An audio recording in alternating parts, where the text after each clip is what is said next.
ครับตอนนี้ผม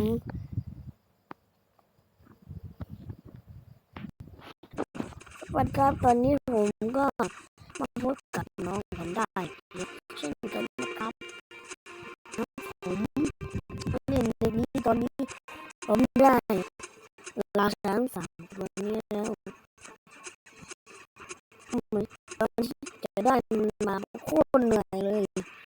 นะมันต้องฝ่าความแรงไปด้วยนี่มันคล้ายๆเรามานะนี่มันคล้ายๆแบบน้ำแข็งนี่เป็นมังกรดากอนมังกรเนี่ย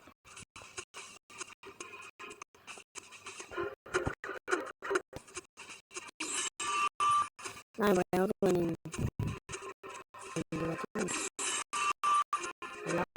ไปรับปีแล้วตัวนี้ก็ได้รับต้องเปลี่ยนบุกเปลี่ยน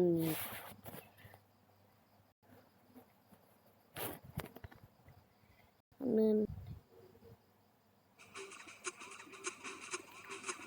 มาด้าคันเทพตัวนี้ผมไม่มีบุกหลายแล้ว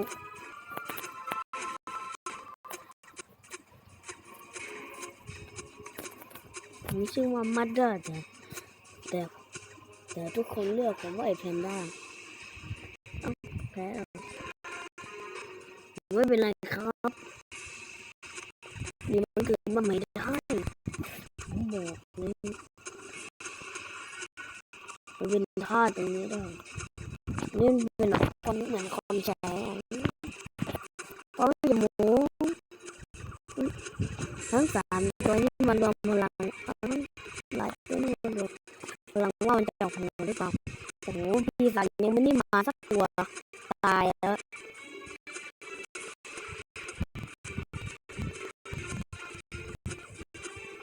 ตอนนี้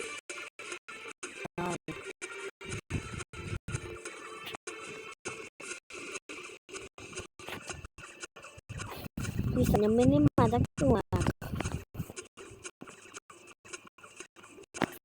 อันนี้เจ้าตัวนี้แรงที่สุดแล้วมันใช่ไหมเจ้าตัวนี้แรงที่สุดแล้วเนี่ยแต่ตัวนี้งั้นผมต้องเล่นจากเจ้าตัวนี้เพราะว่าเจ้าตัวนี้สามารถปกป้องทีมได้เลย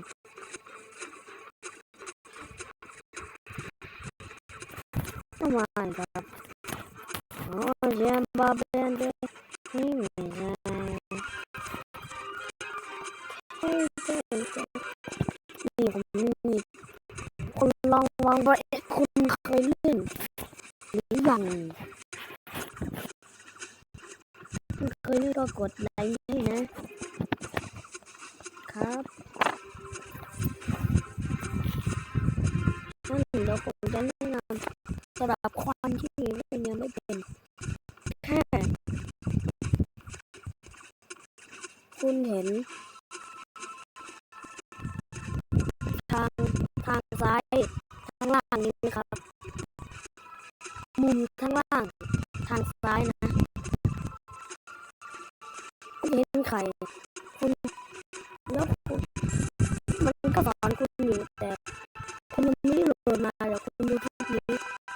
คุณแค่คุณดูเกมมาแค่เห็นคุณก็กดลงมาแล้วมันก็มีมังกรตัวเล็กๆเขียวเนี่ยตัวนี้แล้วกดไปอีกแล้วก็ผสมมันกลายเป็นร่างแบบนี้แล้วแค่ง่ายๆแล้วก็ผสมให้เต็ม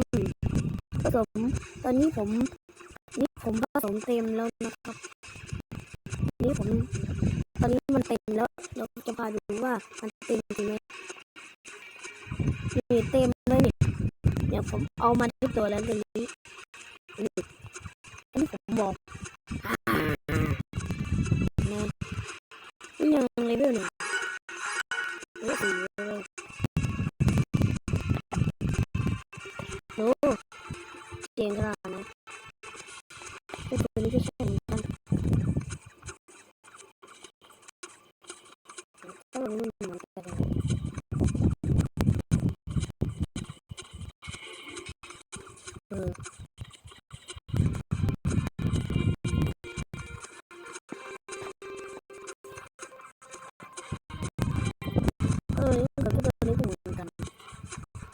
จะเนี่ย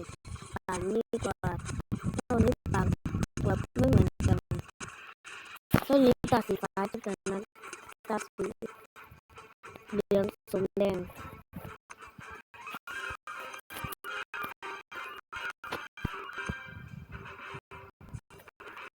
ผมจะดิ้นจอกเลยครับนี่ตัวนี้ที่ผมได้มันคือดับก้นจีน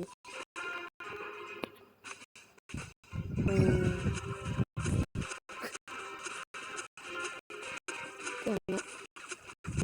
ผสมกันงามเลยโคตรสวยโคตรเด็กโคตรสวยโคตรมวยจะมีอะไรนี่แหละครับก็ตัวเกมก็มีแค่นี้วันนี้ผมมีเพชรประมาณ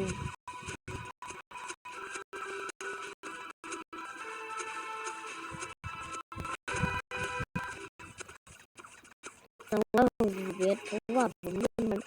ได้เล่นมานานแล้วคนอยาก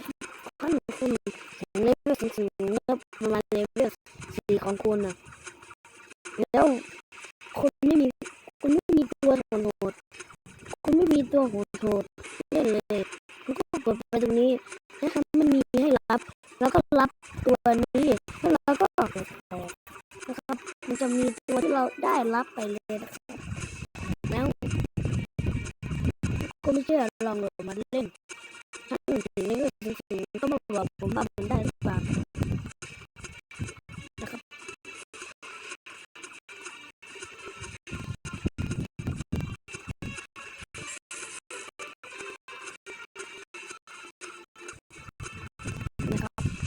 แบบนี้นะครับ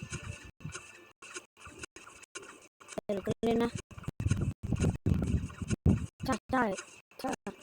มันชื่อว่าไม่โหลดดูว่าพิมพ์แค่เกมมังกรเฉยๆก็ได้นะครับเพราะว่าใครที่อยากเล่นก็ไปพิมพ์หาใน Google Play